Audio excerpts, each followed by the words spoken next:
Willow Creek Springs presents Healthy Living with your host, Joe Grumbine.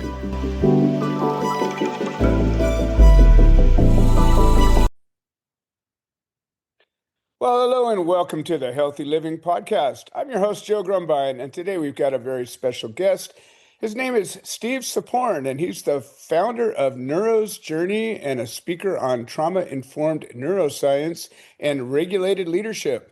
Following a 30-year executive career in his own recovery journey, he helps people understand trauma as a nervous system injury and apply regulation in real-world ways that strengthen identity, relationships, and decision-making.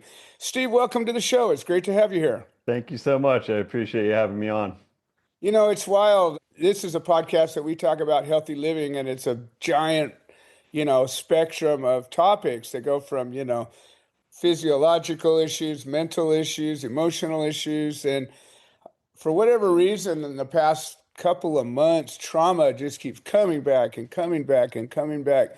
And, I've got a series that comes out of Soledad Prison, and I've got an inmate I'm working with, and we're talking about childhood trauma and ways of dealing with it. I've had, I don't know how many different therapists and different, practitioners of all different modalities, but it seems that trauma is a real thing, and it seems to affect just about everybody. So welcome to the show. And why don't you tell me a little bit about yourself and how you came to this place?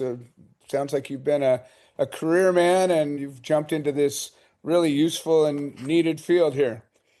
Thank you. Yeah, the story of it is I was in finance for 30 years until last year. And I didn't know it for my whole life, but I was dealing with my childhood trauma. I didn't even know what trauma was until five years ago. And over that 5 years, had a lot of healing, and without much of a plan or way to get there, I kind of just through brute force and luck sort of had some healing.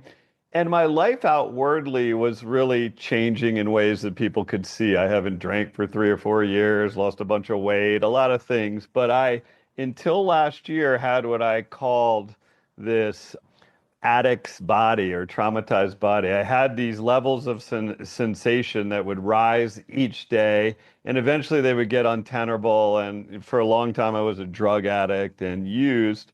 And even as I was healing and I shifted from crack to yoga and that kind of stuff, That's quite a I still spectrum. felt like the same person in my body. And last year, concurrently to getting my brain scan and working with neurofeedback, I had an experience where those sensations just sort of ended. And where I would say now that I have a nervous system that I think regulates appropriately, and of whereas my entire life I had a very narrow window of tolerance for things because of the way that my nervous system was. Mhm. And at that point, I didn't know what I was going to do, but I felt so blessed as a person when you've had some of the experiences that I had, including sexual abuse and domestic violence and gun violence. You can feel broken. You Right. can feel damaged. And especially when they happen young, you think they're you. I felt like I came out of the factory with these settings. And when I felt those settings change, I thought there's probably millions of people out there that have that same feeling. And if my voice could be useful to saying these things are really, it's an injury or an adaptation. Your brain adapts to what is going on. And the beauty of our brains is it's neuroplastic and we can adapt it to something new. And I wanted to tell that story. So I tried to figure it out. I've started a podcast. I'm writing a book. I work Nice. with people. And yeah, that's how I'm sitting here in front of you today. Wow. Wow. So tell me about sort of the process of, I work with a number of practitioners. One of them works, or a few of them work with the system they call NSR, nervous system reset, and it's like an energetic work. There's so many different tools, and this guy from Soledad, he's got a number of different tools that he's worked with, and different therapists and different practitioners. There's all these different ways to address the core issue, and then, like you said, kind of rewire your brain to adapt and to turn something that was an injury into maybe a motivation or a challenge or a tool, or however, you end up doing it. So tell me a little bit about your process. Well, I think what was important for me, and one of the reasons why I wanted to talk, is there are so many modalities. Mhm. And when you have something inside of you, which before I had knew about trauma, I just knew there was a discomfort that I wanted to solve. And I'm kind of an aggressive guy. I mean, I brute force strength, just going in all kinds of directions, doing all kinds of therapies. And I think it can be helpful to step back from a particular therapy and say, what is the system in which I'm dealing with, and what is my approach to this going to be? Because if you have trauma and I have trauma, highly likely we're not going to be, resolved with the same thing. So I look at it more like you have to understand the system in which you're working, your nervous system, your brain, and your mind. And so you have to use modalities that work on the actual function. So neurofeedback is basically operant conditioning for the brain, where you compare your brainwave patterns to a normative database of quote unquote normal people, and the machine sort of gets you to move towards that direction. And I did that, and very powerful. But also, given sexual abuse and the kinds of abuse that I suffered, couldn't only do that. I have my psychology, and I think it's beneficial for people to look at it in a totality and honestly use their intuition to be like, what is good for me? Mhm. Because the nature of trauma is, if you have a brother, a couple brothers a couple years apart that experience the same thing, because of the age of the brain development and the difference of the persons, one might have full on, capital T trauma, and the other one might have a bad memory. So Right. it's a very unique process. And my sense of it is to orient yourself about what I am dealing with, and then understand that, especially if you had the big T traumas, it's going to take a little while. These things don't resolve immediately. And I do agree with you that maybe it would not be accurate to say everybody has trauma, because that's a specific definition, but Right. it is accurate to say that this a very similar process happens with all people, right? You come into this world with this light, this brain that's sort of, evolving and functioning. And I like to look at trauma and just life in general as that light of your initial self being dimmed in some way. So Mhm. maybe with trauma, it's like full on spray paint, right? It's black, it's covered up. But you could also just live in a house where, performance is how you get love, or you're slowly told these things why you're wrong. And those are like little drips on that light, right? But Right. eventually we all deal with this process. So I think whether you're dealing with trauma or just being a human, it's a similar path where you say, what is here for me to learn? Because all of our specific ways that light was covered are specific to us. And the beauty of it, when you look at the studies around it and post-traumatic growth, is people who actually go into their wounds and help to resolve them, they certainly have lower floors for those kind of behaviors because they've been hurt, but they also have higher ceilings. So you can take your wounds, whatever they were, work through them in multiple ways, and then those will be your blessings. And I really feel that. And for me personally, just one of the examples of it is my sexual abuser told me he was going to kill me if I spoke. And I developed an incredible stutter where I was the kind of kid that stuttered on every syllable, and even kind Wow. adults had real difficulty paying attention to me. And that lasted the better part of a decade. And now I speak for a living. And I feel like it's such a blessing. It closed the circle on that. And so I feel that it's a real opportunity for all of us. Yeah, that's powerful though, too. I mean, literally every time you speak, you're reaffirming, your position in that equation. Yeah. That's wild. You talk about injury Mhm. and, like you said, we're born generally, in my opinion, kind of pure and perfect in our spirit, where we don't, I suppose there's some trauma just coming out, going from a nice, warm, wet environment to a place of having to breathe your own air. I guess that's some kind of a trauma, but everybody literally goes through that. It must be some kind of an important tool. But beyond that, in the beginning, aside from a few, kids who have real issues, being abused from the outset, which unfortunately has happened, but most kids come out and they receive love right away, some kind of nourishment, a caress, some combination of those things. And they're as whole as they would ever be in life, probably, as far as maybe not developed in a complex, understanding of things, but certainly like nothing's wrong with you. Hmm. And then at one point along the way, unfortunately, as I'm learning more and more, it happens at a younger age than I would have ever imagined to a lot of kids. And it generally happens from people who you would need to trust and look up to. And generally, there's sort of a fear installed of keeping quiet or else something will happen. So that's, as I'm learning right now from other people, that, fortunately, I guess I'm one of the few that didn't have that experience, and I'm ever so blessed for it. But it seems that a huge percentage of people have that, and that's an injury to your spirit, to your nervous system. And it can manifest in so many different ways.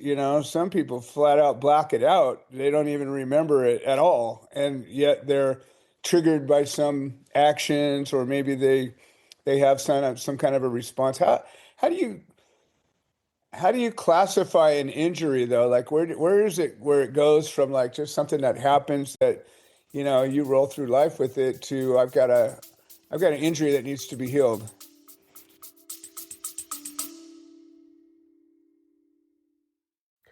Hi, this is Joe Grumbine, and I wanted to share an update. The platform that hosts this podcast has made some changes to the subscriber settings, and we have a number of subscriber-only episodes that we offer to the supporters, and for a minimum of $3 a month, we can get you signed up. And if you're already signed up and you're having some kind of trouble locating these episodes in the other platforms, I would say maybe the best answer is to unsubscribe and then resubscribe. I'm sorry for the hassle.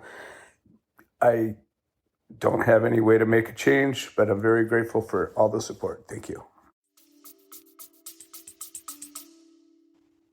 So for me, an injury is a useful metaphor, but really it's an adaptation. But how I came on the injury thing was, the amazing thing about psychiatry is that it's really the only medical specialty that the organ in which they treat is never looked at. And you just try things and see what happens, and we don't know what's going on. And I Right. had been in this, because of my history. I had I was doing all the things. I was flying places, I was getting the treatments, and I had to hear it on Instagram from a doctor called Daniel Amen, who said that quote about the and very quickly after that, I have a neurofeedback practitioner here.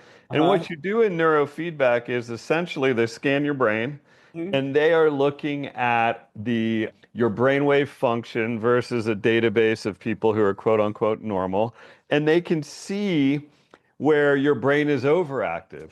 And that's kind of shown. You have all these different like little pictures of your skull and the different waves. And when it's overactive, it's in red. When it's in the normal zone, it's in green. And when it's underactive, it's in blue. And your brain doesn't develop additional power from trauma, it takes it from places. So the typical experience is your fear centers, your amygdala, your brainstem, that area get overactive and they would show red. And your prefrontal cortex, which makes meaning out of things and impulse control and a lot of things I've had trouble with, Right. is underactive. And when I did this, what was amazing for me is the practitioner, the clinician didn't know my history. And when he looked at it, he said, well, your brain indicates someone who experienced a lot of trauma. And here's why. And here are some of the behavior patterns, addiction, sleeplessness, anxiety, all these things. I was like, have you been living with me, man? Yeah, right, Yeah. right. And what it really did for me is make me think of like going to a knee doctor. Okay, when I hurt my knee, the doctor took an x-ray. He told me this is a plan. We're going to get it better and we're going to monitor it. And what didn't happen is I didn't sit there and say like, well, maybe I was never meant to ski and all these things that people who've had trauma go, kind of go against themselves. And I thought that's really what happened. And, a more useful term is really adaptation because then we can adapt it back. Mhm. But the injury thing really seems to hit with people, and I think it makes sense. And it's more about getting this notion of not who I am, but what happened to me. How did my amazing brain adapt? And now let's learn a little bit about the system and have it adapt back. So it seems that this neurofeedback system is really a useful tool for identifying a problem, for diagnosing your situation, and giving you sort of the picture of what you're dealing with. And then you come to, okay, now what? You know, Right. I know part of it is kind of responsibility and ownership. Like you said, some people go, well, I have this problem, so therefore I can't do these things, or I have to do these things, or whatever it is. Like they are consumed by that. It becomes their identity. But the reality is we all have choices. We all have responsibility for what we're doing and thinking, and that frontal cortex becomes pretty important because that's the decision maker. That's the one, like you said, that sorts it out and says, okay, well, here's what I'm going to do about it. So you get yourself to that point and you say, okay, well, what are my options? You talk about regulation, and tell us a little bit about what that means. Yeah, so just to be clear on neurofeedback, what you do, you don't only diagnose the problem, you scan yourself every 10 sessions and you can see your brain change. Ah, okay. And basically you're using a device that you're not trying to do anything, but it is rewarding you if your brain moves in the direction of health. And so Nice. what's really cool about that for people who've had trauma specifically is you don't have to talk to someone about your experiences. Okay. And for me personally, because healing is not linear, you have a lot of good days and then you kind of, oh, I fell back into my patterns that day. Sure. Is it working and all that? But I could see the progress on the scans over time. And then I could also see that my behavior was changing. And really, what I have learned about this is the nervous system is essentially, if it's regulated well, you have a window of tolerance, right? Where Mhm. you can experience things that are not actually threatening in that moment, and you don't have to go into your fight or flight or freeze. And what I dedicated myself to was expanding that window of tolerance because it helps me to live life more fully. Because when I get, I'm a fight or flight guy. So when I got triggered in my nervous system, a lot of my brain goes offline. One, I'm not able to analyze the business situation as well. I'm not able to do a lot of different things. And also for my personal relationships, as a man, you hear a lot from your woman, like, I don't want you to solve this problem. I want you to sit here and hear it. But oftentimes men's nervous systems are dysregulated and they physiologically can't do that. And so what I decided was to retool the way I thought of myself as a man. And it was growing up in the generation I grew up in, provide, protect, you know? Mhm. Yeah. And now I'm looking at it like I have a duty to control the weather system that is my nervous system, that is broadcasting to everybody in my house and my employees and all of it. Because if I take responsibility for myself, it not only allows me to have a richer, fuller life because I'm not going offline because I'm out of that window of tolerance, but I can support my people. So now I can hear my partner ask, just say things. And I can just ask, do you want me to just hear you and support you? Or do you want me to help you solve this problem? And it's transformed our relationship. And with That's my huge. kids. I Yep. have never, sorry to jump Yeah. in, but that's a powerful tool right there. And I really haven't heard anybody bring that up. I know I could certainly apply that. I have, one of those as well. Yeah. And yeah, sometimes they just want you to hear what they're talking about, and instead of like, for me, I'm like, well, what do you want me to do about it? Like what? And I mean that, like really, I would tell me what to do about it, I'll do it. But if it, a lot of times, I guess that's not it. It's not do anything, but just hear me. Yeah, I mean, it has transformed my relationship to be able to do that. And for me, that instinct to solve was often me saying, I can't handle hearing this, so I Hmm. want to do something to change my state. Yeah, And you know, it's very easy to see how that happens as men. We are told not to feel most of our emotions, right? right, Basically, in my generation, you're allowed to be angry and fine. And right. so when we are, given emotional situations, we've been suppressed our whole life, and all of a sudden we can't handle it.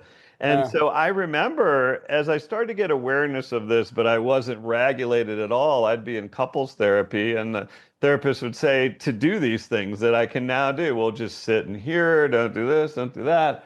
And as I got a little more awareness, I used to say, I really want to say yes to this. Like I'm a yes to this. yeah, Reality of it is I can't really promise this because this is just me. This is yeah. an instinct that happens that I'm not control of. And what I learned is it's not an instinct and it's something that you can practice. And so for me, the process has been a variety of things, trying to work with my nervous system, breath, meditation, sauna, whatever. Also work with my psychology, move between those things, but orient around widening my window of tolerance so I can have a richer life and I can support the people that I love. Nice. Tell me about the Neuros Journey. So that's my podcast. It's just basically a take on the hero's journey and into your own mind. Uh-huh. And last year in January, when I had this epiphany that this was the direction that I was going in, it just came to me and I said, all right, I'm going to start doing this. And so I have a podcast where I talk with a lot of different people from, like you, therapists, have a big experience with psychedelics. There's a lot of Yeah. psychedelic content on there. And it's been transforming a bit because really what I thought was my story and what I was going after was healing trauma. And Hmm. as I've regulated my nervous system more, what I've realized is that's definitely a part of it. But the incredible different life that appears to you after that happens is really the more interesting thing. So now Hmm. I'm kind of talking about that, but it's an opportunity to weekly talk about these subjects. I focus on men. I mean, it's accessible to all people, but Hmm. my experience is a guy that was a hard charger, tried success, tried addiction, tried all these things. Right. Know that experience well. And I think that there's many, many men who feel empty after being successful for a long time. And there's an opportunity for them to not feel empty. And I try to put out content as weekly and as often as I can to support that man and really anybody who wants to get more out of life and have a richer experience and not let their childhood or their worst moment determine their current state. Interesting. I'm going to have to take a listen to that. It sounds compelling.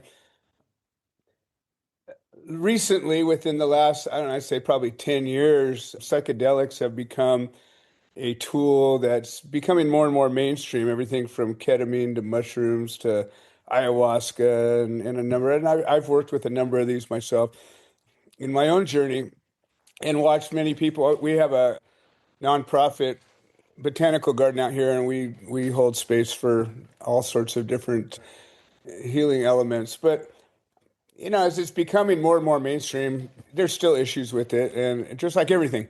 And there really aren't silver bullets in the sense of, what might work for one person might cause more problems for the next person. And the different types of these compounds are so different, from multiple different places on the spectrum. And not only this, but there's so many different tools. What would you consider some of the more valuable tools in finding your way to regulating your issues or coming to your own healing in whatever way that manifests? Psychedelics have definitely been a huge part of that. Mhm. And as I got into them early, I was more of the bent of everybody should try this. Mhm. As I have had more experience with it, that's not exactly what I think now. I do think they're a very powerful tool because you can have these realizations that can change your psychology and they also change your brain. But as you said, there are difficulties with it. In native traditions, people train 7, 15 years to be able 20 years or more sometimes, yeah. to like facilitate, and now they can take a course in 4 weeks. Right. Instant And shaman, yeah. I will tell you, my sexual abuse was buried, and I had been working with somebody who was referred to me, and she was very experienced, done it for a long time, and we've been talking about all kinds of other traumas that I knew about, Mhm. and it literally all the memories came flooding back in hypnosis the night before my MDMA journey with her. And Wow. I showed up with a long-term history of abuse and really in a really crazy state. And because she's had this experience, she's done this hundreds and hundreds of times. She was like, one, this is my area of expertise. I Mhm. know just how to roll with this. She took me in, she made me feel comfortable. I don't think a lot of people would have been able to handle it like that if they were kind of newbies. So Mhm. I really think it's important, especially if you sense that you have trauma, and some of these things come out in the journey, right? Sure. So to try to find somebody who is experienced with it and has been doing it a long time, and there are people who've been underground for decades that are Oh yeah. out now, and you can find them. Yeah. And then the other things that I just think the thing that is free and everyone has access to is their breath. Yes. And so breath and meditation, I know some people have a hesitance on meditation. It's something that you can do. The thing about it that I think is a misconception is I think people think meditating is when your mind is totally calm and there's nothing happening. Well, I don't really think that is. My teacher, Jack Cornfield, told me when I was frustrated, he Mhm. said, the meditation is when you realize that you've drifted off and you come back. Yes. And so in that way we can all do it because eventually you'll remember that you're trying to meditate. And with the breath work you can do 5 minutes a day. Stanford studied it, and Andrew Huberman and a few other doctors studied this cyclic sigh, which is just two breaths in and a sigh out. It's Mhm. basically 5 cycles is 1 minute and 5 minutes is, so if you can breathe and count to 25, you could do breath work. Hmm. And in 28 days, there were very noticeable changes in the people that did that. And I think there is something about not a drug, not anything else. I'm impacting my own nervous system. When you start to tell yourself that, you create agency. Hmm. You realize that I can drive this ship the way that it wants to go. So breathwork, meditation, I think would be the foundation of things. But if you've had some really heavy stuff, psychedelics are very powerful and can be very healing. I couldn't agree more. Well, man, this has been amazing. It happens almost every time with me. I run out of time before I run out of questions. But is there, we've covered a lot of ground, and you've certainly personally covered a lot of ground. Is there a thought that you'd like to leave our listeners with that would sort of encapsulate, the gist of what you bring? Yeah, I think I would break it into two things. Is one, if you have behaviors which you feel like you cannot control, addiction, lashing out, getting mopey, whatever, those are very likely the fact that your window of tolerance is smaller and you can expand it and you can change those behaviors. They are not innate to you. You are not broken. You didn't come out of the factory, a damaged model. You can shift that up.